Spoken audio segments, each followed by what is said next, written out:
Hey guys, welcome to Prime 9 Explainer. Education is a primary need for every individual. ఈ స్టేట్మెంట్కి ఒక్క ప్లేస్లోనే కాదు, మీరు ఈ వరల్డ్లో ఏ కంట్రీకి వెళ్ళినా వ్యాలిడిటీ ఉంటుంది. అలాంటి ఎడ్యుకేషన్ కోసమే స్కూల్స్ ఆర్ కాలేజెస్ ఉంటాయి. కానీ చదువుకోవాలంటే స్కూల్స్ ఆర్ కాలేజెస్ అవసరం లేదు. ఎందుకంటే ఈరోజు ఆన్లైన్ ఎడ్యుకేషన్ ఉంది.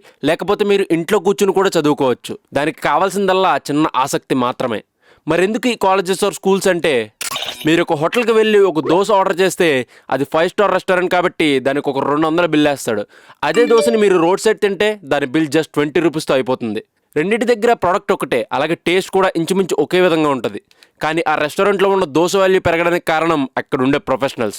వాళ్ళు చాలా కేర్ తీసుకుని అలాగే ప్రాపర్ ఇంగ్రీడియంట్స్ వేసి చేయడం వల్ల దాని వాల్యూ అంత పెరిగింది. అలానే ఇంట్లో చదువుకున్న వాడికి, కాలేజ్కి వెళ్ళి చదువుకున్న వాడికి ఇంచుమించుగా సేమ్ నాలెడ్జ్ ఉంటుంది. ఆ పై ఎగ్జాంపుల్లో టేస్ట్ లాగా. బట్ కాలేజ్లో ఒక లెక్చరర్ ఆర్ ప్రొఫెసర్ అండర్లో చదువుకున్న స్టూడెంట్కి సొసైటీలో ఎలా బిహేవ్ చేయాలో తెలుస్తుంది. డిసిప్లిన్ అనే ఒక గ్రేట్ వాల్యూ యాడింగ్ థింగ్ ఆ స్టూడెంట్ దగ్గర ఉంటుంది, లైక్ ప్రాపర్ ఇంగ్రీడియంట్స్. దానివల్ల ఆ స్టూడెంట్ వాల్యూ ఆటోమేటిక్గా పెరుగుతుంది. అయితే ఇలా ఒక స్టూడెంట్కి డిసిప్లిన్ అండ్ రెస్పాన్సిబిలిటీ లాంటి ఇంగ్రీడియంట్స్ని ఇచ్చి ఆ స్టూడెంట్ వాల్యూని పెంచే శక్తి ఒక గురువుకి మాత్రమే ఉంటుంది. ఇంత చేయాల్సిన అలాంటి ఒక టీచర్ తన డ్యూటీని మర్చిపోయి ఒక స్టూడెంట్ని ఫిజికల్గా హెరాస్ చేసి తను సూసైడ్ చేసుకునేలా చేస్తే ఇంకా ఆ స్టూడెంట్ అతని దగ్గర నుండి ఎలాంటి వాల్యూస్ని పొందుతాడు? ఒక లెక్చరర్ నన్ను ఇబ్బంది పెడుతున్నాడని ఒక అమ్మాయి వెళ్ళి కాలేజ్ మేనేజ్మెంట్కి కంప్లైంట్ ఇచ్చిన తర్వాత కూడా వాళ్ళు పట్టించుకోనందుకు తన మీద తాను పెట్రోల్ పోసుకుని అదే కాలేజ్లో నిప్పంటించుకుని చనిపోయింది. ఈ ఇన్సిడెంట్ ఒడిశాలోని బాలేశ్వర్లో జరిగింది. ఆ ఊర్లో ఫకీర్ మోహన్ కాలేజీలో ఒక అమ్మాయి ఇంటిగ్రేటెడ్ బీఈడీ సెకండ్ ఇయర్ చదువుతుంది. ప్రతి కాలేజ్లో సర్టన్ డిపార్ట్మెంట్స్ ఉంటాయి. అలానే ప్రతి డిపార్ట్మెంట్కి హెచ్ఓడీస్ కూడా ఉంటారు. అలాంటి ఒక హెచ్ఓడి తనని ఫిజికల్గా టార్చర్ చేయడం స్టార్ట్ చేశారు. తన మాట వినకపోతే నీ ఫ్యూచర్కి చాలా ఇబ్బంది అవుతుందని ఆ అమ్మాయిని బెదిరించడం మొదలుపెట్టాడు. ఇవన్నీ భరించలేక ఆ అమ్మాయి జూన్ 30న ఆ కాలేజ్ మేనేజ్మెంట్కి ఈ విషయమై కంప్లైంట్ ఇచ్చింది. కాలేజ్ మేనేజ్మెంట్ అండ్ ప్రిన్సిపల్ కూడా ఈ ఇష్యూని 1 వీక్లో రిజాల్వ్ చేస్తామని, స్ట్రిక్ట్ యాక్షన్స్ తీసుకుంటామని చెప్పారు. కానీ ఆ కంప్లైంట్ అట్లీస్ట్ ఇంచు కూడా ముందుకు మూవ్ అవ్వలేదు. ఇది అబ్జర్వ్ చేసిన ఆ అమ్మాయి ఆ ప్రొఫెసర్ని సేవ్ చేయడానికి ప్లాన్స్ జరుగుతున్నాయని అనిపించి కాలేజ్లో ఉన్న కొంతమంది స్టూడెంట్స్తో కలిసి ప్రొటెస్ట్ని స్టార్ట్ చేసింది. ఈ ప్రొటెస్ట్ ఒక 1 వీక్ పాటు నడిచింది. 1 వీక్ తర్వాత ఆ రోజు శనివారం, ఆ రోజు మార్నింగ్ కూడా ప్రొటెస్ట్ జరుగుతూనే ఉంది. అప్పుడే తను ప్రిన్సిపల్ రూమ్కి వెళ్ళింది.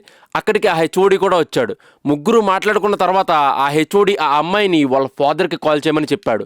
మా ఫాదర్కి ఎందుకు కాల్ చేస్తారు సార్ అంటూ ఆ అమ్మాయి తిరగబడింది. తర్వాత ఆ అమ్మాయి అక్కడి నుండి వెళ్ళిపోయి మళ్ళీ కొంతసేపటి తర్వాత తిరిగి వచ్చింది. అప్పుడు ప్రిన్సిపల్ ఒక 2 డేస్లో ఈ ఇష్యూని ఒక డీటెయిల్ రిపోర్ట్ ఇచ్చి నేను క్లోజ్ చేస్తా అని చెప్పారంట. మరి ఇది ఎంతవరకు నిజమో ఎవరికీ తెలియదు. ఆయన మీడియాతో మాట్లాడుతూ చెప్పారు ఇలా. ఆ తర్వాత ఆ అమ్మాయి ఒక పెట్రోల్ బాటిల్ తెచ్చుకుని ఆ పెట్రోల్ని తన మీద వేసుకుని తనని తానే అంటించుకుంది. ఇది చూసి తనని సేవ్ చేయడానికి వచ్చిన కొంతమంది స్టూడెంట్స్కి కూడా కొంతవరకు గాయాలయ్యాయి. ఇమీడియట్గా తనని హాస్పిటల్కి తీసుకెళ్లారు. ప్రజెంట్ తాను ఎయిమ్స్ భువనేశ్వర్లో ట్రీట్మెంట్ తీసుకుంటూ చాలా క్రిటికల్ కండిషన్లో ఉంది. తన పొజిషన్ కొంత బెటర్ అయిన తర్వాత ఢిల్లీ ఎయిమ్స్కి షిఫ్ట్ చేయాలని డాక్టర్స్ ఆలోచిస్తున్నారు. Great teachers create better world to live. ఇలాంటి కొటేషన్స్ ఎప్పుడు విన్నా సరే నాకు చాలా హై వస్తుంది. ఎందుకంటే ఆ మాటల్లో ఉన్న డెప్త్ని నేను ఎక్స్పీరియన్స్ చేశా.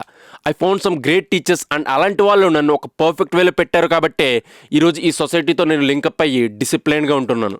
అలాంటి ఒక గ్రేట్ టీచర్లా అక్కడ హెచ్ఓడి ఆలోచించి ఆ పని చెయ్యకపోయినా, లేక ఆ కాలేజ్ మేనేజ్మెంట్ అండ్ ప్రిన్సిపల్ ఆలోచించి ఒక స్ట్రిక్ట్ యాక్షన్ తీసుకున్నా ఈరోజు ఒక అమాయకురాలు అనవసరంగా అటువంటి స్థితిలో ఉండేది కాదు. ఈ ఇన్సిడెంట్ మీద మీ ఒపీనియన్ ఏంటో కమెంట్ చేయండి.